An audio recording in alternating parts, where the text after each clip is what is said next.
ఈరోజు యేసు ప్రభుని ప్రక్కన పెట్టేస్తున్నావా? ఆయన కృపను, ఆయన కనికరమును ప్రక్కన పెట్టేస్తున్నావా?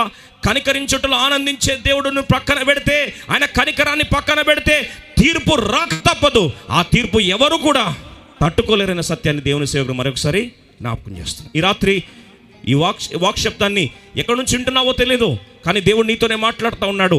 దేవుడు నిన్ను ప్రేమించిన వాడు, కనికరం చూపు తండ్రి, కల్వరిశిలలో నీ కొరకు రక్తం అంతటి కార్చాడు. ఎందుకంటే తీర్పు నీ మీద రావద్దని. ఆయనే కనికరములో ఆనందించే దేవుడు, కనికరము చూపుటలో సంతోషించే దేవుడు.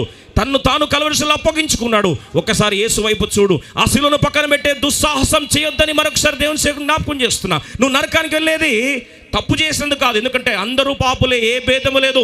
అందరూ పాపము చేసి దేవుడి నుంచి మహిమను పొందలేకపోతున్నారు. మరి నువ్వు ఎందుకు వెళ్తున్నావు?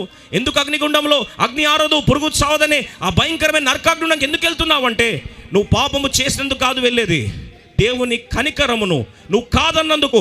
క్రీస్తు ప్రభువారు ముగించిన కల్వరిశిల కార్యాన్ని, కృపా కార్యాన్ని, పాప క్షమాపణ కార్చిన రక్తాన్ని వద్దని పక్కన పెడితే అప్పుడు వచ్చే తీర్పు ఏంటంటే అగ్ని ఆరదు, పురుగు చావదు.